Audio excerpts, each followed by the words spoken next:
పనికిమాలిన వాడి కీడు త్రవ్వి పైకెత్తుతాడు, వారి పెదవులు అగ్నిగొండ మండుచున్నది. మూర్ఖుడు కలహం పుట్టించును, కొండెగాడు మిత్రభేదము చేస్తుంది. బలత్కారి తన పొరుగువానికి లాలన చేస్తాడని, కాని మార్గం వాడు నడిపిస్తాడని. మరి కృత్రిములు కల్పింపగలని కన్నులు మూసుకొని తన పెదవులను బెగబట్టువాడి కీడు పుట్టించువాడు.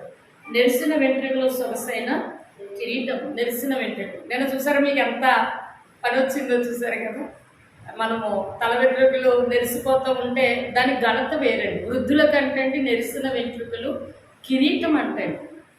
వాళ్ళ వయస్సును బట్టి గౌరవించాలని దానికి. నిన్నటి రోజు మొన్న మరి ఓట్ల ఎలక్షన్లో మీకు నెరిసిన వెంట్రుకలు మీకు ఎంత ఘనత తెచ్చిపెట్టిందో, ఎంత గౌరవార్థంగా అంత జనంలో అసలు ముందే వెళ్ళిపోదురు మీరు. అంతసేపు కూడా పాపం కూర్చోవలసిన అవసరత కదండి. కానీ నిజంగా దేవుడు చెప్పిన ప్రతి మాట కూడా మానవుడు చెవి యొక్కినట్లయితే కనుక అద్భుతమైన రీతిలో మానవుడు నిజంగా అంటే అక్కడ ఎముకలకు స్వస్థత లేదు అనే దానికి చూడండి. ప్రొద్దున ఉదయకాల సమయంలో మరి పొదలాడులో మరి జరిగినటువంటి మీటింగ్లో మాట్లాడినటువంటి మాటలు కేవలము మన బలహీనతలను బట్టి, మన అపరాధములను బట్టి మన ఎముకలలో స్వస్థత ఉండదు అని రాయబడి ఉన్నది. అది నిజంగా చాలా ఆశ్చర్యకరమైన సంగతి అండి. నిజమే, మన పాపములను బట్టే. ఇప్పుడు దేవుడు ఎప్పుడు కూడా ఎవరిని కూడా శోధించడు, కానీ మన క్రియలను బట్టి మనము ప్రతిఫలం పొందుతూ ఉంటాం. అందుకే మోసపోకుడి దేవుడు వెక్కిరించబడడు. మనుషుడు ఏది విత్తునో ఆ పంటే కోస్తాడు. దానిమ్మ చెట్టేసి ద్రాక్ష పండు పోయాడు, ద్రాక్ష చెట్టేసి దానిమ్మ పండు మాత్రము పోయాడు. కాబట్టి మనుషుల యొక్క ప్రవర్తనను బట్టి ప్రతిఫలం పొందుతారు. ఆ 38వ కీర్తన గ్రంథం ఒకసారి 38వ అధ్యాయం ఒకసారి చూడండి ప్రియులారా. 38 ఒకసారి చూస్తే మాకెందుకు ఇంత ఇలా యెహోవా కోపోద్రేకం చేత నన్ను గద్దింపు. అయితే దానికంటే మనము ఈ ఎముకల గురించి ఒకసారి చూద్దామండి. మన పాపములను బట్టి స్వస్థత కొంచెము లేదు. చూడండి 3వ వచనం చూడండి. తల్లి, నీ కోపాగ్ని వలన ఆరోగ్యము శరీరమును విడిచిపోయింది. దేవుని కోపాగ్ని ఎప్పుడు వస్తుంది? దేవుని మాట వినలేనప్పుడు కదండి. కోపం ఎప్పుడు వస్తుందండి? తల్లిదండ్రులకు కోపం ఎప్పుడు వస్తుంది? మన పిల్లలు మన మాట వినకపోతే పిల్లల మీద మనకి కోపం వస్తుంది. అలాగే దేవునికి కోపాగ్ని వలన శరీరమును ఏం విడిచిపోయిందంట? ఆరోగ్యము విడిచిపోయింది. మరి నీతిగా బ్రతికిన యోగ సంగతి ఏంటని మనం ఒకవేళ ఆలోచన చేయవచ్చు. ఈ మాటను బట్టి అది పరిశోధించబడతాం. అందుకే దైవ చిత్తానుసారమైన దుఃఖం ఏం కలుగజేస్తుంది? రక్షణార్థమైన మారు మనసు కలుగజేస్తుంది. అంటే దైవ చిత్తానుసారమైన దుఃఖం వేరు. మనం నీతిగా బ్రతికినప్పుడు కూడా మనకి శ్రమలు వచ్చినా, కష్టాలు వచ్చినా, బాధలు వచ్చినా, అనారోగ్య పరిస్థితిలో ఉన్నప్పటికీ కూడా మనలో ఒక ధైర్యం కలుగుతుంది. ఎందుకు ఆ ధైర్యం అంటే నీతిమంతుడు సింహం వలె ధైర్యంగా ఉంటాడు. దేవుని సన్నిధిలో వాడు కనిపెట్టి ప్రార్థన చేస్తాడు. యోబు గారు చూసారా, ఆయన సహనము, ఆయన ఓర్పు, తన నీతి. అందుకే యోబు గ్రంథంలో కూడా నీ భక్తి నీకు ధైర్యము పుట్టింపదా, 4వ అధ్యాయం 4వ వచనంలో యోబు గ్రంథంలో నీ భక్తి నీకు ధైర్యము పుట్టింపదా, నీ యథార్థ ప్రవర్తన నీ భక్తికి ఆధారము కాదా? అది కదండి. కాబట్టి చూడండి 4వ అధ్యాయము 4వ వచనం ఒకసారి. అనేకులకు నీవు బుద్ధి నేర్పిన వాడవు,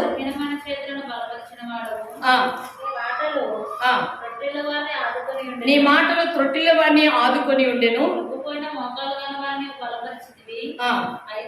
అయితే ఇప్పుడు నీకు శ్రమ కలుగగా చూడండి, అనేక మందిని బలపరిచాడు, అనేక మందికి బుద్ధి నేర్పాడు, అనేక మందికి పడిపోయిన వారిని లేవనెత్తాడు, కృంగిపోయిన వారిని లేవనెత్తాడు, సడలిన మోకాలు గల వారిని బలపరిచాడు. కానీ తనకు శ్రమ కలిగినప్పుడు ఏమైందంట? తను కృంగిపోయాడట. అందుకే శ్రమ దినమున నీవు కృంగిని ఎడల నువ్వు చేతకాని వాడు అవుతావు. కాబట్టి శ్రమ దినమున కృంగిపోవడానికి కాదు. అయితే యోబు గారి గురించి అక్కడ మాట్లాడుతూ ఆ గ్రంథంలో మాట్లాడుతూ ఏమంటున్నాడట? చదవండి.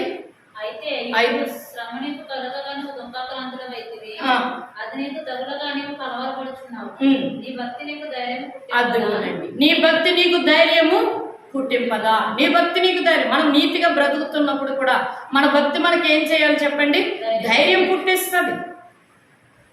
మన భక్తి మనకి ధైర్యం పుట్టేస్తుంది. నీతిగా బ్రతికినప్పుడు కూడా నీతిమంతుడు 7 మార్లు పడినా కూడా వాడు తిరిగి లేస్తాడు. అందుకనే శ్రమలో కూడా దేవుడు మనకి తోడై ఉంటాడు. అతడు నా నామము నెరిగాడు కనుక నేను అతన్ని తప్పిస్తాను. అంతే, అతడు నన్ను ప్రేమించుచున్నాడు, నేను అతన్ని తప్పిస్తాను. అతడు నా నామం నెరిగి ఉన్నాడు కానీ నేను అతన్ని గణపరుస్తాను.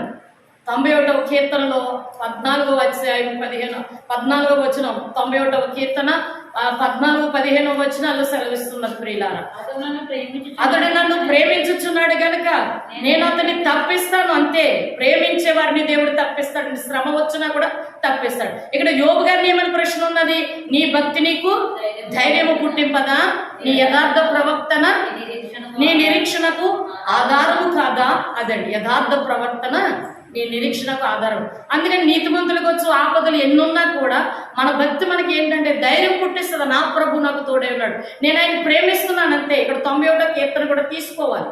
తీసుకున్నప్పుడు అక్కడ ఏమన్నది? అతడు నన్ను ప్రేమిస్తున్నాడు కనుక నేను అతను తప్పిస్తాను. ఆ మాట చెప్పింది ఎవరు? నరుడా? దేవాది దేవుడు, సర్వశక్తి గలవాడు. ఆయనకు అసాధ్యమైనదంటూ కూడా ఏది కూడా లేదండి. ఆయన మనల్ని ప్రేమిస్తున్నాడు కనుక. కాబట్టి అతడు నన్ను ప్రేమించుచున్నాడు కనుక నేను అతన్ని తప్పిస్తాను. అతడు నా నామము నెరిగి ఉన్నాడు కనుక నేను అతన్ని ఏం చేస్తాను? ఘనపరుస్తాను. శ్రమలో అతడు నాకు మొర్ర పెట్టగా నేను అతనికి ఉత్తరం ఇచ్చేదను. శ్రమలో నేను అతనికి తోడై ఉంటాను. అది మొర్ర పెట్టడం. శ్రమలో ఏమవ్వాలి? మొర్ర పెట్టాలంటే. శ్రమలో ఏం చేస్తారు? నీతిమంతులు అయితే ఏం చేస్తారు? యోబు ఏం చేస్తాడు చెప్పండి? బూడిదలో ధూళిలో కూర్చుని దేవుని వైపు చూస్తూ ఉన్నాడు. మనము మేలు అనిపించడం తగ్గుతాం కానీ కీడు అనిపించడం తగమా? ఆ ఓర్పు చూసారా? నీతిమంతులకు ఉండే లక్షణం అండి అది. అయితే కానీ దేవుని ఎరగినటువంటి దేవుని ఎరుగుదమని చెప్పుకొని కూడా అపేక్షకు తగ్గిపోతే కనుక దేవుని అపేక్షకు తగ్గిపోతున్నారండి ఈ రోజుల్లో. దేవుని అపేక్ష ఉండాలి. ధనానికి అపేక్ష ఉంటున్నది, డబ్బుకి అపేక్ష ఉంటున్నది, ఏమంటే ప్రతి దానికి అపేక్ష. లోకంలో ఉన్న దానికి ప్రతి దానికి అపేక్షే కానీ దేవుని కార్యముల కొరకు అపేక్ష మాత్రము, దేవుని కొరకు మాత్రం అపేక్ష మాత్రము ఉండట్లేదు. తగ్గిపోతున్నారు. అందుకే నేను మిమ్మల్ని ఎరుగుదును, దేవుని ప్రేమ మీలో లేదు అని స్పష్టంగా దేవుని లేఖనం సెలవిస్తుంది. ఆ మాట కూడా ఒకసారి చూసేద్దామా? చూడండి, నేను మిమ్మల్ని ఎరుగుదును. యోహాను సువార్త 5:42 ఒకసారి చూడండి.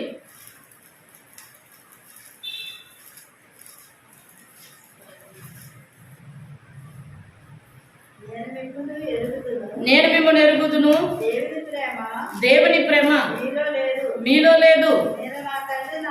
చాలండి, నేను మిమ్మల్ని ఎరుగుదును, దేవుని ప్రేమ మీలో లేదు. ఎందుకంటే దేవుని ఎరుగుదమని చెప్పుకుంటారు కానీ క్రియలను బట్టి దేవుని ఎరగనట్టు ఉన్నవి కనుక జీవము గల దేవుడు అక్కడ సాక్ష్యం ఇస్తున్నాడు. ఏంటంటే దేవుని అపేక్షకు తగ్గిపోతున్నారు ఈ రోజున జనాలు.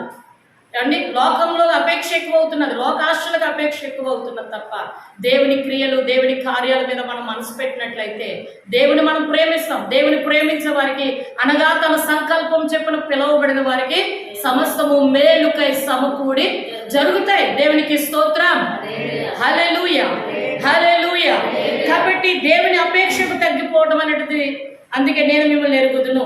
అలాగే యాకోబు రాసిన పత్రిక 2వ అధ్యాయం 10వ వచనం కూడా చూసినప్పుడు చూడండి.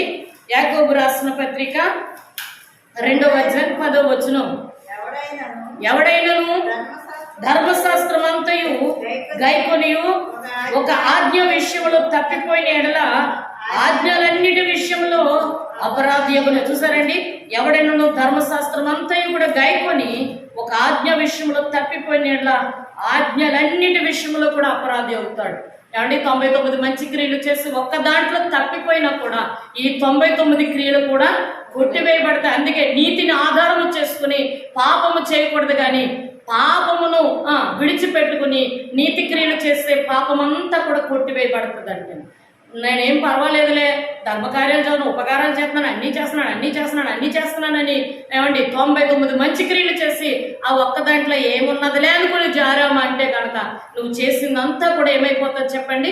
నిరర్థకం అయిపోతుంది. అందుకే దేవుని తట్టు తేరు చూసే వరకు ఏ మేలు కూడా పొదువై ఉండదండి. సింహ పిల్లలు ఏమి గలవై ఆకలి కొనినా కానీ యెహోవాను ఆశ్రయించున్నరుడికి ఏ మేలు కూడా పొదువై ఉండదు అని పరిశుద్ధ గ్రంథం స్పష్టంగా చెప్తూ ఉన్నది ప్రియులారా.